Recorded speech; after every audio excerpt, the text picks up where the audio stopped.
நம்ம தொடர்ந்து பேசுவோம். திரு ரவீந்திரன் துரைசாமி, இங்க தமிழர் வாக்குகள் போதும், திராவிடர் வாக்குகள் வேண்டாம் அப்படின்னு நாம் தமிழர் ஒருங்கிணைப்பாளர் சீமான் பரப்புரையில பேசுறாரு. அது மக்கள் மத்தியில் என்ன தாக்கத்தை ஏற்படுத்தும்? அந்த முடிவு எடுத்து தான் அவர் வளர்ந்திருக்கிறார். ஈரோடு கிழக்கு இடைத்தேர்தலில் அவருக்கு வாக்கு வலிமை 1 தான். எடப்பாடி பாஜக வாக்கு வலிமை 30. ஆனால் அந்த இடத்துக்குள்ள அவர் ஒரு போலரைசேஷன் பண்ணார். நான் ஐயனார் அண்ணனோட கருத்துக்களை மதிக்கிறேன். பட் ரியல் பொலிட்டிக்ஸில் ஒவ்வொருத்தரும் என்ன பண்ணுறாங்கிறது தான் வகை. AK-47 தூக்கிக்கிட்டு பிஜேபி கர்நாடகாவில் வருவாப்புல, கேரளாவில் வருவாப்புல, சீமான் மட்டும் வருங்கையோட போகணுமா? அப்போ அவர் அந்த இடத்துல போலரைசேஷன் பண்ணி 6.3 விழுக்காடு வாக்கா உயர்ந்தார். எடப்பாடி 5 விழுக்காடு வாக்கா டவுன் பண்ணார். ஸோ அந்த இடம் தான் அவர் வளர்ச்சிக்கு அவர் கொடுத்த ஒரு இடம். இப்பவும் அதே போலரைசேஷனை தான் பண்றாரு. பறையர் தேவேந்திரகுல வேளாளர்களுக்கு 5 விழுக்காடு இடஒதுக்கீட்டை உயர்த்தி கொடுக்கணும். அதற்கு முக்குலத்தோரும் வன்னியர்களும் தமிழர்களா துணை நிற்கணும்னு அவர் சொல்றார். அப்போ அந்த இடம் இந்த 2 கம்யூனிட்டிஸ் மத்தியிலையும் 2008ஆம் ஆண்டு கலைஞர் கொண்டு வந்தோம்னு நினைக்கிறேன். அந்த பிரியாரிட்டி ரிசர்வேஷன்ல தங்களுக்கு பாதிப்பு இருக்குங்கிற ஒரு வேதனை இருக்குது. அதை வேற எந்த கட்சியுமே அதை முன்னெடுக்காத போது உங்களுக்காக நான் தான் நிற்கிறேன், சினிமாவை பார்த்து ஓட்டு போடாத, நீ உனக்காக நிற்கிற எனக்கு ஓட்டு போடுன்னு ஒரு போலரைசேஷனை பண்ண வேண்டிய நிலைமைக்கு தள்ளப்படுறாரு. இல்ல, கொள்கை உறுதி அப்படிங்கிறதுல நிச்சயமா அது இருக்கணும். அது தேர்தல் அரசியல்ல இன்னும் கொஞ்சம் கூடுதலாகவே இருக்கணும்ங்கிறதுல எல்லாம் மாற்று கருத்து இல்ல.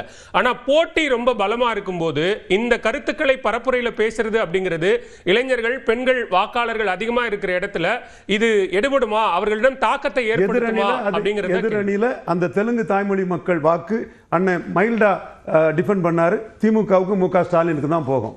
அதை பற்றி அவருக்கு கவலை இல்லை. பறையர் தேவேந்திரகுல வேளாளர் அந்த தமிழர் வாக்கு தனக்கு வேணுங்கிறதுக்காக பிஜேபி செய்யக்கூடிய அரசியலை தான் அவர் செய்யறாரு. He is in politics. தெளிவா சொல்றாரு, பிராண்டி விஸ்கி வேண்டான்னு ஸ்டாலின் சொல்லல, எடப்பாடி சொல்லல, புதுசா வந்த தம்பியும் சொல்லல, நான் மட்டும்தான் வேணும்னு சொல்றேன். மற்றவங்களுக்கு மது பிரியர்கள் ஓட்டு வேணும், எனக்கு அதை பற்றி பிரச்சனை இல்லை, அவன் ஓட்டு எனக்கு தேவையில்லைங்கிறாரு. அடுத்தால இலவசங்கள் நாட்டுக்கு கேடுன்னு சொல்லிக்கிட்டு அது இலவசம் இதுவும் ஸ்டாலினுக்கு தான் அந்த அதர் சைட் கெயின் வரும்னு என் கணக்கு. எடப்பாடியும் கெயின் அதை சொல்றாரு. திரும்ப 2000 2500 ஏலம் போடுறாருன்னு இலவசத்துக்கு எதிராக படத்துல சொல்லிக்கிட்டு அரசியல்ல 2500 சொல்லக்கூடிய விஜயம் அடிச்சுக்கிட்டு நான் மட்டும்தான் வளர்ச்சிக்காக இருக்கிறேன், உங்களை நான் ஏமாத்தல.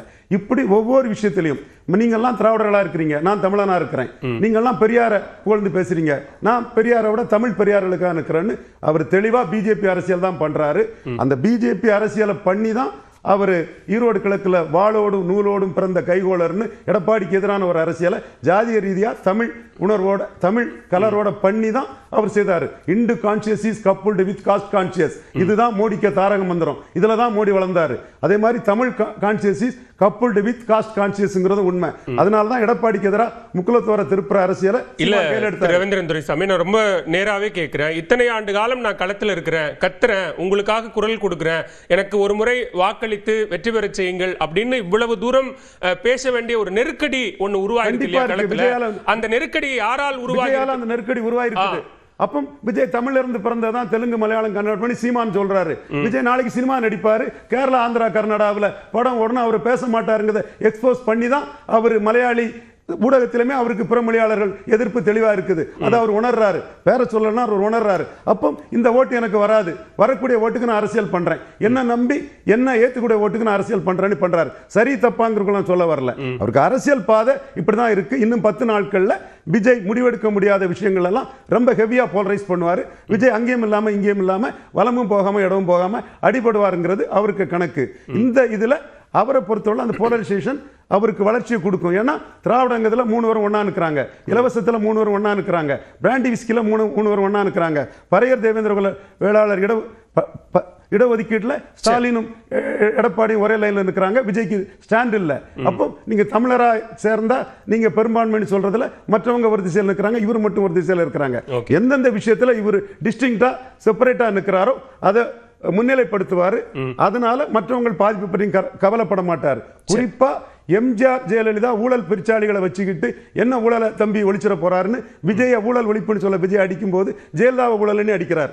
இது ஃபார்ச்சூன் ஃபேவர்ஸ் த பிரேவ்னு என்ன வருதோ மே 4 தெரியும். சரி, ஓகே, பேசுவோம். முதற்கட்ட பார்வையை எடுத்துக்கிறேன். திரு பிரியன், நீங்க விஜய் அப்படிங்கிற ஒரு திரை பிரபலத்தை எதிர்கொள்வதற்காக, ஏன்னா இவ்வளவு நாள் நேரடியா களத்துல பேசல, ஆனா இப்ப தேர்தல் களம் வந்தது அப்படிங்கிறதுனால நடிகர்கள் வந்தாலும் பார்த்து கொள்ளலாம்ங்கிற ஒரு பேச வேண்டிய தேவை வந்திருக்கிறது. அந்த பிரபலத்தை எதிர்கொள்வதற்காக சூப்பர் ஸ்டார் தேர்தல் அறிக்கை, பலமான கூட்டணி அப்படிங்கிறதெல்லாம் திமுக தேவைப்படுதுன்னு பார்க்கணுமா? இல்லை, தேர்தல் அறிக்கையை வந்து மக்கள்கிட்ட கொண்டு போக வேண்டியது அவருடைய கடமை.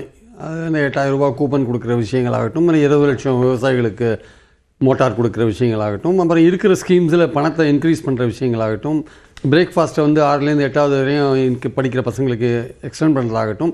ஸோ இருக்கிற அந்த விஷயங்கள்லாம் வந்து அவர் மக்கள்கிட்ட கொண்டு போய் அதை சூப்பர் ஸ்டார் அப்படின்றார். அவருடைய பார்வையில் அது சூப்பர் ஸ்டார், இன்னும் அது மக்கள்கிட்ட வந்து இன்னும் தெளிவாக அது போய் சேர்ந்ததா இல்லையான்றது இன்னும் கொஞ்சம் நாளில் நமக்கு தெரிய வரும். இல்லை, ஓட்டிங்கில் நமக்கு தெரிய வரதுக்கான ஒரு வாய்ப்புகள். ஆனால் அடிப்படையான விஷயம் என்னென்னா, போத் ஏடிஎம்கே அண்ட் டிஎம்கே 2 பேருமே வந்து விஜயை பார்த்து கொஞ்சம் ஒரு சலனம் அடைஞ்சிருக்காங்க. சலனம் அல்லது ஒரு ஊசலாட்டம் இருக்குது அப்படின்றத நான் பார்க்குறேன் ஆக்சுவலாக. ஏன்னா அவர் என்ன மாதிரியான ஒரு பாதிப்பை வந்து ஏற்படுத்துவார் இவங்க 2 பேர் ஓட்டலன்றது ஒரு முக்கியமான விஷயம் ஆக்சுவலாக. நீங்கள் வந்து அதை வந்து நீங்கள் ஜஸ்ட் லைக் தட் ஒதுக்கி விட்டு போகிறதுக்கான இது இல்லை. அதனால தான் வந்து சிஎம் வந்து அதை வந்து இப்போ பேச ஆரம்பிச்சிருக்கார். அவர்கிட்ட பல தடவை பல பேர் கேட்டபோது அவர் மௌனம் சாதிச்சுட்டு பேசாமல் தான் இருந்தார். இன்றைக்கி தான் அவர் பேசியிருக்காருன்னு நினைக்கிறேன். ஸோ இன்றைக்கி அவர் பேச வேண்டிய கட்டாயத்துக்கு அவர் தள்ளப்பட்டிருக்கார்.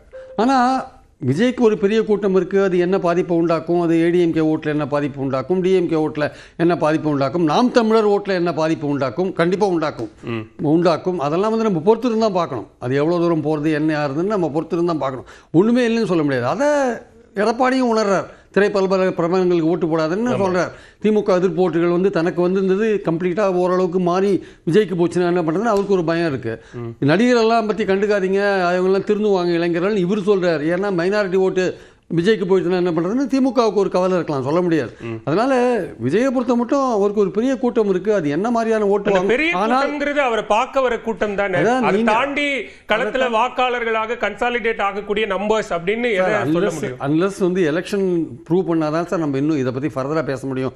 இப்போ இருக்கிற லெவலில் ஒரு த்ரெட் இருக்குது. ஒரு த்ரெட், அந்த த்ரெட்டு ரியலாக மாறுமா அப்படின்றதான் எங்கள் கேள்வி. ஆனால் அதுக்கேற்றபடி விஜய் தன்னை தயார் பண்ணிக்கிறாரான்றது இன்னொரு கேள்வி இருக்குது. அவர் போகிற பிரச்சாரம்லாம் பார்த்தீங்கன்னா இன்றைக்கி கடலூர் ரத்து, நாளைக்கு வந்து கும்மிடி பூண்டி ரத்துன்னு அவர் திட்டமிட்டபடி கூட போக மாட்டேன்றார். சில ஏரியாக்களில் அவருடைய பொம்மையை வச்சு பிரச்சாரம் பண்ணுறதா ஒரு தகவல் இருந்தது. உண்மையாக போய் தெரியாது. அவருடைய கட் அவுட்டை வச்சு வேட்பாளர்கள் ஊர்வலம் இருக்காங்கன்னு வருது.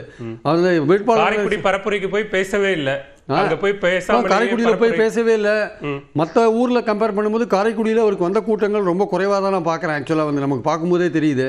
ஸோ இன்னும் ஒரு 4 தடவை போனார்னா அந்த கூட்டம் எவ்வளோ குறையுமா கூடுமான்றதெல்லாம் பொறுத்து இருந்தால் பார்க்கணும். ஆனால் அவர் ஏதோ ஒரு பாதிப்பை உண்டாக்குவார். கிட்டத்தட்ட 1,20,00,000 பேர் இருக்கிற 18 வயசுலேருந்து 29 தேவையான அச்சமா, அது தேவையான அச்சம். இதை நீங்கள் ஒதுக்கி விட்டு போக முடியாது. அவர்கிட்ட போகிற ஓட்டுக்களை நீங்கள் தடுத்து நீங்கள் உங்ககிட்ட கொண்டு வரக்கூடிய ஒரு இதை நீங்கள் பண்ண ஸ்ட்ராட்டஜியை நீங்கள் பண்ண வேண்டிய அவசியம் இருக்குது. ஓகே, அது வந்து நீங்கள் பண்ணலைன்னா அது என்ன பாதிப்பு உண்டாக்கும் தெரியாது. இப்போ நாளைக்கு நீங்கள் தேர்தல் முடிஞ்ச பிறகு அப்பா நீ சொன்ன மாதிரி ஒரு பாதிப்பு நடக்கலையே, திமுக வின் பண்ணிச்சு, அதிமுக கூட நல்லா வின் பண்ணியிருக்கேன் அப்படின்னா நீங்கள் சொல்லலாம். ஆனால் இன்னைக்கு லெவலில் நம்ம அதை தைரியமாக பேச முடியாது. இன்னைக்கு லெவலில் நான் வந்து ஒன்றுமே வாங்க மாட்டார் விஜய், அவர் 5% தான் வாங்குவார், 3% தான் வாங்குவார்லாம் பேச முடியாது. அவர் 15% வரையும் போகலாம். அவர் வந்து சீட் நம்பர்ஸும் எப்படி வரும்னு தெரியாது. ஒரு சீட்டும் வாங்கலாம், அவர் 30 சீட்டும் வாங்கலாம். அவர் ஏதோ ஒரு டேமேஜை யாருக்கோ பண்ண போகிறார். அவருக்கு தனக்கு தானே கூட டேமேஜ் பண்ணிக்கலாம், சொல்ல முடியாது. ஏன்னா அவர் போகிற பிரச்சாரம் ரவீந்திரன் துரைசாமி